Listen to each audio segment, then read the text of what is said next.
आज हम बात करेंगे पितृपक्ष के बारे में। तो पितृपक्ष हिंदू चंद्र कैलेंडर में 16 दिनों की अवधि है, जिसमें लोग अपने पूर्वजों को या कहें पितरों को श्रद्धापूर्वक स्मरण करते हैं और उनके लिए श्राद्ध, तर्पण तथा पिंडदान जैसे धार्मिक अनुष्ठान करते हैं। इससे उन्हें मोक्ष मिलता है और पितृ ऋण से मुक्ति मिलती है। भाद्रपद की पूर्णिमा से शुरू होकर अमावस तक ये पितृपक्ष चलता है। 16 दिनों की अवधि होती है और इस दौरान पूर्वजों के सम्मान के लिए दान, पुण्य तथा विशेष भोजन भी कराया जाता है। चलिए बात करते हैं कि पितृपक्ष है क्या। यह भाद्रपद महीने के कृष्ण पक्ष में 16 दिनों तक चलने वाला एक पवित्र पखवाड़ा है, जिसे श्राद्ध पक्ष, महालय पक्ष आदि नामों से जाना जाता है। यह समय पूर्वजों को याद करने और उनका सम्मान करने के लिए समर्पित है, जो अपने जीवन काल में कुछ रह गए हों या फिर उन्हें समय पर तर्पण ना मिल पाया हो। अब हम बात करेंगे श्राद्ध और तर्पण की विधि की। सबसे पहले हम बात करेंगे पिंडदान की। तो पिंडदान पूर्वजों को भोजन समर्पित करने के लिए चावलों से पिंडी बनाई जाती है। नेक्स्ट है तर्पण। तर्पण क्या है दोस्तों? तर्पण में जल, काले तिल और कुश का प्रयोग किया जाता है, क्योंकि इन्हें वनस्पतियों का सार माना जाता है। इसके बाद आता है भोजन अर्थात प्रसाद। भोजन में दाल, चावल तथा अन्य शाकाहारी सब्जियों का विशेष महत्व है। और लास्ट में आती है सर्वपितृ अमावस्या। यह दिन है पितृपक्ष का अंतिम दिन, भूले हुए पितरों के लिए श्राद्ध करने का विशेष व शुभ दिन। अब बात करते हैं हम धार्मिक महत्व और मान्यताओं की। इसमें पितृ ऋण से मुक्ति मिलती है। ऐसी मान्यता है कि पितृपक्ष में श्राद्ध और तर्पण से परिवार के पितृ ऋण से मुक्ति मिलती है। मोक्ष की प्राप्ति। यह पितरों की आत्मा को शांति और मोक्ष प्रदान करने का सबसे उत्तम समय है। आशीर्वाद प्राप्ति। कहा जाता है कि इस समय पर पितृ धरती पर आते हैं और उन्हें भोजन व तर्पण से प्रसन्न करने पर वह आशीर्वाद देकर जाते हैं। पितृ दोष से निवारण। पितृपक्षी वह समय है जब पितृ दोष से निवारण के लिए उपाय किए जाते हैं। अब हम बात करेंगे कि पितृपक्ष में क्या क्या करना वर्जित है। नंबर 1, विवाह, सगाई, मुंडन जैसे शुभ कार्य नहीं होते।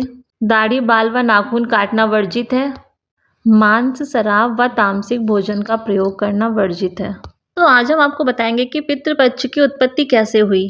गरुड़ पुराण के अनुसार जब व्यक्ति मरता है तो उसकी आत्मा एक विशेष यात्रा करती है, जिसे पितृलोक की ओर जाने का मार्ग कहते हैं।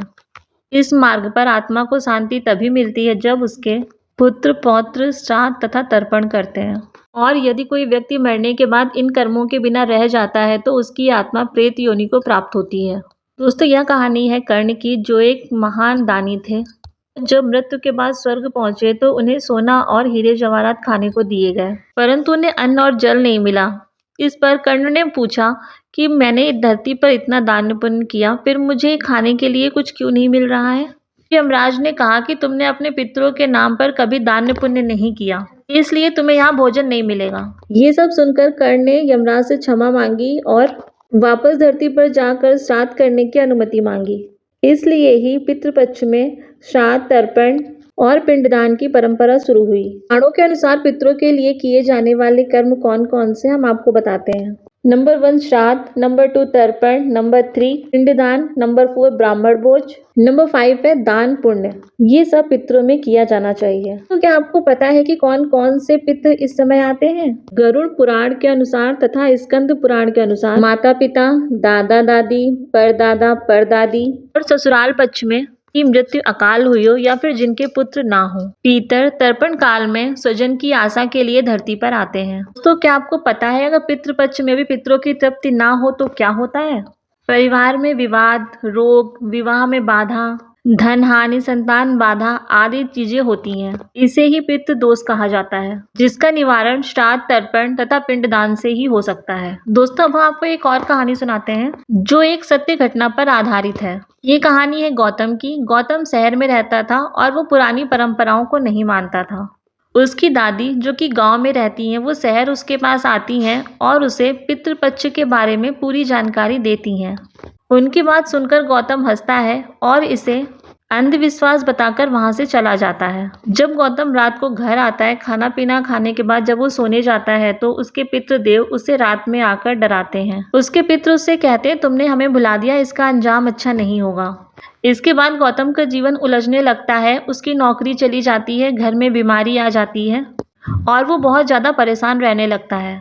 इसी बीच उसके बेटे की तबीयत खराब हो जाती है और डॉक्टरों को कुछ भी समझ में नहीं आता कि उसे क्या हुआ है। तब गौतम को समझ में आता है कि यह सब पितृदोष के कारण हो रहा है। गौतम अपनी दादी के पास जाता है और उन्हें यह सब बताता है। दादी एक पंडित जी से बात करती हैं। फिर गौतम, दादी और पंडित जी गया जी जाते हैं।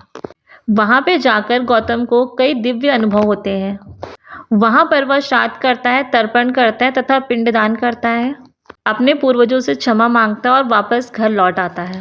पितरों के आशीर्वाद से उसके जीवन में शांति और संपन्नता फिर से लौट आती है। उसका बेटा सही हो जाता है। तब से वह हर साल पितृपक्ष में पिंडदान करता है, तर्पण करता है तथा दान धर्म भी करता है। इस कहानी का अंत एक भावात्मक संदेश के साथ होता है। जो अपने पूर्वजों को याद नहीं करता उसका जीवन अंधकारमय होता है। पितरों की कृपा से ही जीवन में उन्नति संभव है।